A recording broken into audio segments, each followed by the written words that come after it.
கர்த்தருடைய பரிசுத்த நாமத்திற்கு மகிமுண்டாகட்டும். ஆண்டவராகிய இயேசு கிறிஸ்துவின் நாமத்தினாலே அன்பு கர்த்தருடைய பிள்ளைகளாகிய தங்கள் அனைவருக்கும் ஸ்வீட் ஊழியத்தின் சார்பாக வாழ்த்துக்களையும் ஸ்தோத்திரங்களையும் தெரிவித்துக் கொள்கின்றேன். சங்கீதங்களின் புத்தகம் 126 சங்கீதம் 3வது வசனம். சங்கீதம் 126 வசனம் 3. கர்த்தர் நமக்கு பெரிய காரியங்களை செய்தார், இது நிமித்தம் நாம் மகிழ்ந்திருக்கிறோம். கர்த்தர் நமக்கு பெரிய காரியங்களை செய்தார், இது நிமித்தம் நாம் மகிழ்ந்திருக்கிறோம். அன்பு கடவுளுடைய பிள்ளைகளே, இந்த உலகத்தில் நாம் மகிழ்ச்சி அடைவதற்கு, சந்தோஷமாக இருப்பதற்கு அநேக வழிகள் இருக்கிறது. உலக மக்கள் தான் சந்தோஷமாக இருக்க வேண்டும் என்பதற்காக விடுமுறை நாட்களை, குறிப்பாக பண்டிகை தினங்களை தாங்கள் எப்படியெல்லாம் மகிழ்ச்சியாக கழிக்க வேண்டும் என்று சொல்லி அநேக திட்டங்களை தீட்டி வெளிநாடுகளுக்கு பிரயாணம் செய்வது, வெளி இடங்களுக்கு பிரயாணம் செய்வது, குளிர் பிரதேசங்களுக்கு பிரயாணம் செய்வது, அல்லது குடும்பத்தோடு கூட உணவு விடுதிக்கு சென்று விதவிதமான உணவுகளை அருந்தி மகிழ்வதென்று தங்களை சந்தோஷமாக வைத்து கொள்வதற்கு அநேக காரியங்கள் இன்றைக்கு நம்மை சுற்றிலும் இருக்கின்றது. ஆனால் இங்கே கடவுளுடைய தாசன் சொல்லுகிறார், இது நிமித்தம் நான் மகிழ்ந்திருக்கிறேன். எது நிமித்தம்? கர்த்தர் என் வாழ்க்கையில் பெரிய காரியங்களை செய்திருக்கிறார். ஒருவேளை குறிப்பிட்டு அவர் பெரிய காரியம் என்று அங்கே சொல்ல முடியாமல் போனால் கூட, இதை எழுதின ஆக்கியோனை குறித்தோ அல்லது அவரோடு இணைந்து எழுதின மற்ற இந்த சங்கீதங்களை பாடின மக்களுடைய வாழ்க்கை குறித்து நாம் பார்க்கும் பொழுது, அவர்கள் ஒன்றுமில்லாத நிலையிலே இருந்து கடவுள் மீது அவர்கள் வைத்த நம்பிக்கை நிமித்தமாகவும், கடவுளை அவர்கள் சார்ந்து கொண்டது நிமித்தமாகவும் அவர்களை உயர்த்தி ஆசீர்வதித்து அவர்களை மகிழச் செய்திருக்கின்றார். ஆம், அன்பு கடவுளுடைய பிள்ளைகளை, ஆகையினால்தான் அவர்கள் சொல்லுகிறார்கள், எங்கள் வாழ்க்கையில் கடவுள் பெரிய காரியங்களை செய்திருக்கிறார்.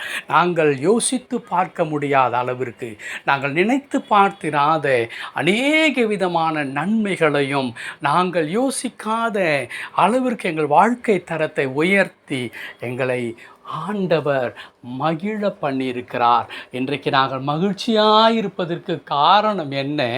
கடவுள் எங்கள் வாழ்க்கையில் பெரிய காரியங்களை செய்திருக்கிறார் என்று சொல்லி, அன்பு கடவுளுடைய பிள்ளைகளே, அதே கடவுள்தான் நம்முடைய வாழ்க்கையிலும் பெரிய காரியங்களை செய்து கொண்டே இருக்கின்றார். ஒருவேளை நீங்கள் சொல்லலாம், எங்கள் வாழ்க்கையில் அப்படி கடவுள் செய்யவில்லையே, இன்றைக்கும் நான் கண்ணீர் வடித்து கொண்டு தான் இருக்கின்றேன், கவலையோடு இருக்கிறேன், பிரச்சனையோடு இருக்கிறேன், நான் சொல்லிக்கொள்ளும் அளவிற்கு என் வாழ்க்கையில் நான் நன்மை நடந்தது என்று சொல்ல முடியவில்லை. என் பிள்ளைகள் காரியங்கள் கேள்விக்குறியாக இருக்கிறது, எங்களுடைய வேலை கேள்விக்குறியாக இருக்கிறது, எங்களுடைய தொழிலில் முடக்கம் இருக்கிறது, எங்களுடைய ஆரோக்கியத்தில் பிரச்சனை இருக்கிறது, இன்னும் பல விதமான காரியங்கள் எங்களை வேதனைப்படுத்தும்படியானவை எங்களை சூழ்ந்து கொண்டிருக்கும் பொழுது, கடவுள் என் வாழ்க்கையில் பெரிய காரியங்களை செய்தார் நான் என்று எப்படி நான் சொல்ல முடியும் என்று கேட்கலாம்.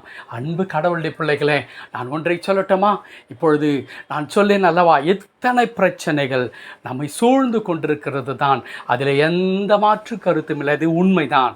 ஆனால் அவை எல்லாவற்றின் மத்தியில் இன்றைக்கு இந்த வார்த்தையை கேட்டுக்கொண்டிருக்கிற இந்த க்ஷணம் நாம் உயிரோடு இருக்கிறோமே, ஜீவனோடு இருக்கிறோமே. இன்றைக்கு உலக மக்கள் இப்படிப்பட்ட பிரச்சனையெல்லாம் பார்க்கும் பொழுது அதை தாங்கிக் கொள்ள முடியாமல், அதை எதிர்கொள்வதற்கு பலன் இல்லாமல் என்ன செய்கிறார்கள்? தங்களை மாய்த்து கொள்கிறார்கள், தவறான முடிவுகளுக்கு போய்விடுகிறார்கள்.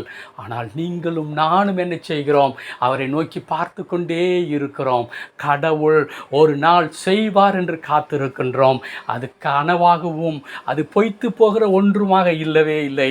நிச்சயமாய் அது வரும். ஏனென்றால் இப்படி காத்து கொண்டிருக்கிற அநேக வாழ்க்கையில் கடவுள் அற்புதங்களை செய்திருக்கிறார். இதோ நாம் வாசித்தோமே, சங்கீதக்காரன் சொல்லுகிறானே, கர்த்தர் என் வாழ்க்கையில பெரிய காரியங்களை செய்திருக்கிறார் என்று. அவர்கள் வாழ்க்கையில் செய்த ஆண்டவர் நம்முடைய வாழ்க்கையிலும் செய்ய போகிறார். இதுதானே இன்றைக்கும் நம்மை அப்படிப்பட்டதான எந்த விதமான தவறான முடிவுக்கு சென்று நம்மை நாம் மாய்த்து கொள்ள வேண்டும் என்ற எண்ணம் அறவே இல்லாதவர்களாக இன்றளவும் நம்மை வாழச் செய்து கொண்டிருக்கிறதே. ஏன் நாம் சொல்லக்கூடாது? கர்த்தர் எனக்கு பெரிய காரியங்களை செய்திருக்கிறார். இது நிமித்தம் நான் மகிழ்ந்திருக்கிறேன். ஒரு நாள் என்னுடைய பிரச்சனையெல்லாம் மாறும். அப்பொழுது இன்னும் மகிழ்ந்து கடவுளை நான் துதிப்பேன். இதுதான் நம்முடைய விசுவாசம். இதுதான் கடவுள் செய்வதும் கூட. ஜெபிக்கலாமா? கிருபை நிறைந்த நல்ல ஆண்டவரே, உமக்கு நன்றி செலுத்துகிறோம். திருக்கரத்தில் எங்களை தாழ்த்தி அர்ப்பணிக்கிறோம். எங்கள் வாழ்க்கையில் நீர் பெரிய காரியங்களை செய்கிற கடவுள், எங்களை கர்த்தாவே மகிழ்விக்கின்ற கடவுள், சார்ந்து கொள்ளுகிறோம். பொறுப்பெடுத்துக் கொள்ளும். மீட்பர் நாமத்தில் பிதாவே. ஆமென், ஆமென்.